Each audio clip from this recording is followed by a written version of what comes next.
Hello students, wishing for your good health. Today I am going to teach you chapter number 3 of your Gulmohar book, and the name of the chapter is Teene and the Faraway Mountain.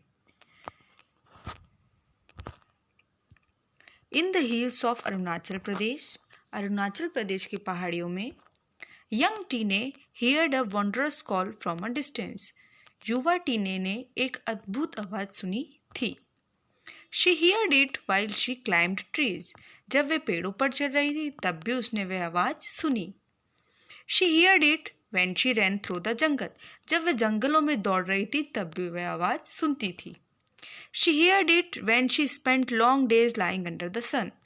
और जब वे पूरा दिन सूर्य की धूप में लेटकर बिता दिया करती थी तब भी वह आवाज सुना करती थी. हुशू, द साउंड वेंट हुशू. और वो कैसी आवाज थी? वो हुशू की आवाज थी. हुशू यहाँ पे किसकी आवाज को बताया गया है? विंड की, मतलब जो हवा की आवाज होती है उसको बताया गया है हुशू की आवाज. Okay. Tine would smile, what a wonderful life. Tine मुस्कुराई और कहती है कितनी अद्भुत जीवन है. But when her family moved to the closest big town rowing. लेकिन जब उसके परिवार पास के बड़े शहर चले गए जिस शहर का नाम था रोइंग. ठीक है. Tine's world turn upside down. Tine की दुनिया जैसे पलट गई. Tine wanted to return to her mountains again. Tine उसके पहाड़ों पर फिर से लौटना चाहती थी. She trudged to school for 10 years.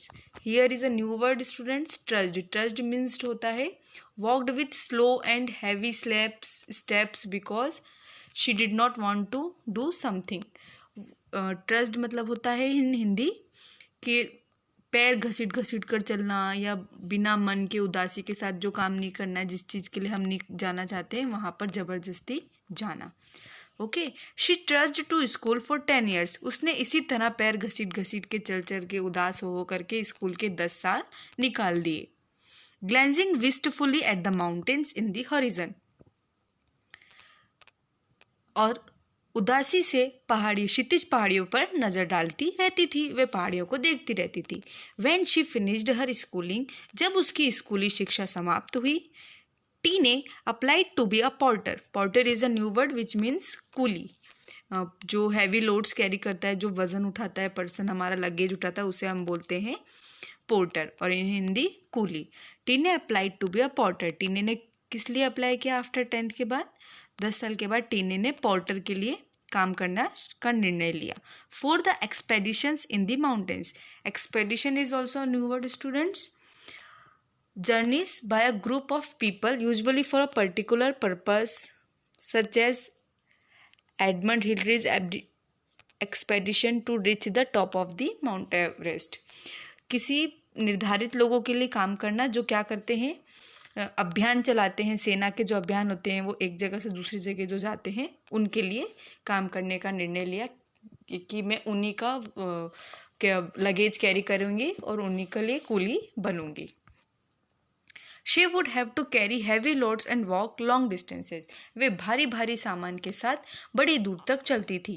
But women were not allowed to be porters in those days.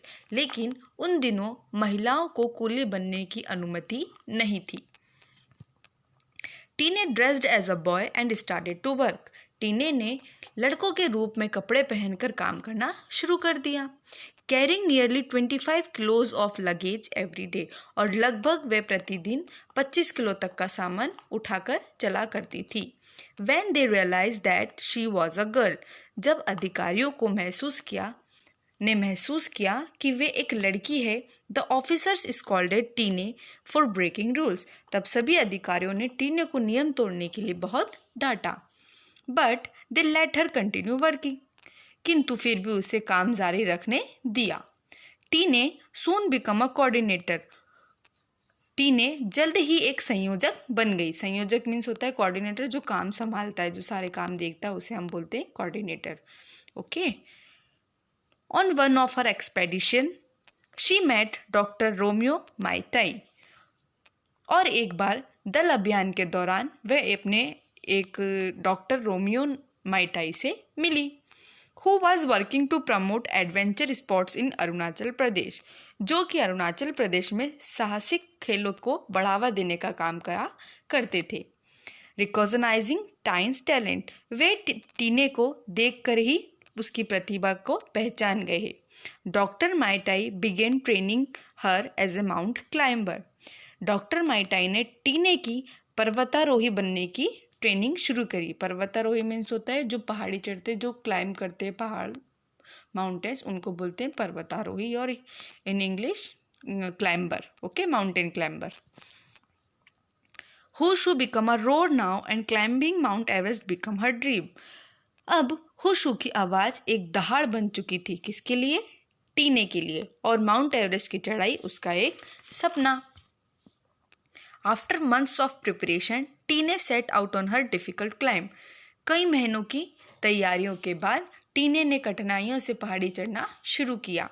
टीने could hear the who shoe growing louder, और जैसे जैसे वह पहाड़ियाँ चढ़ रही थी, वो हु शू की आवाज़ कैसी होती जा रही थी? तेज होती जा रही थी और बढ़ती जा रही थी। After a lot of difficulty, और बहुत सारी कठिनाइयों के बाद, Tine and her companion Tshering Sherpa manage to reach the final camp. Tine और उसके साथी शेरिंग शेरपा शिविर को खोजकर उस तक पहुंचने में कामयाब हुए। When the wind blew their tent and supplies away, और जब वह वहाँ पहुँच गए, हवा चली तो उनका तंबू और उनका सारा सामान उड़ा ले गई। They spent the night in a borrowed tent, उन्होंने एक उधार लिए तंबू में रात गुजारी। When they set off for the final climb the next day, और जब वे अगले दिन चढ़ाई के लिए रवाना हो रहे थे, the wind shrieked and howled, तब उन्होंने किसकी आवाज़ सुनी? श्रिक्ड मीन्स होता है चीखना, और हाउल्ड मीन्स होता है चिल्लाना। तब उन्होंने हवा की चीखने और चिल्लाने की आवाज़ सुनी। चीखना चिल्लाना हवा को इधर ऐसा बताया गया है जब वो तेज हवा चलती, उससे कंपेयर किया है, ठीक है। Whispering dread into their ears and urging them to return, उनके कानों में फुसफुसाहट की खौफ गरजने लगा और उन्हें लौटने को कहने लगी। कौन? हवा, कि यहाँ से फिर वापस लौट जाओ। But Tine could only hear the magical tune of hoo shoo, लेकिन टीने को क्या सुनाई आ रहा था? सिर्फ उसकी वो जादुई धुन जो वो बचपन से सुनती आ रही थी, वो उसे सुन रही थी और वो उसे अच्छी लग रही थी, तो वो आगे बढ़ती ही जा रही थी। फाइनली एट 10:45 AM ऑन 9 मई 2011, और आखिरकार सुबह के 10:45 पर 9 मई 2011 में Tine submitted the Mount Everest, Tine Mount Everest की चोटी पर चढ़ गई। Becoming the first woman from the north east of India to have done so, ऐसा करने वाली भारत के पूर्व उत्तर की पहली महिला वह बन चुकी थी। She had found her far away mountain, टीने को उसका दूर से जो दिखने वाला पहाड़ था आखिरकार मिल गया। And was one with the sound that had called her all her life, और वे उसी ध्वनि के साथ थी, उसी आवाज़ के साथ थी जो बचपन से उसे बुला रही थी। जो किसकी आवाज़ थी? विंड की, who shoe.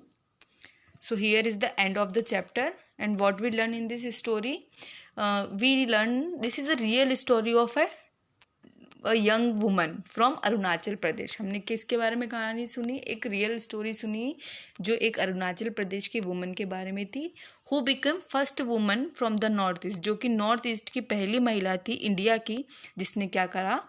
Mount Everest climb किया, मतलब जो माउंट एवरेस्ट पर पहुंची थी। By his hard work and passion, किसके द्वारा? अपनी कड़ी मेहनत और अपने लगन जो थी उनको उसके सपने के प्रति उसकी मदद से। Hope you understand the chapter very well. Complete your book work through the PDF I sent to you. Thanks for watching. Thank you. Till then, take care. Bye-bye.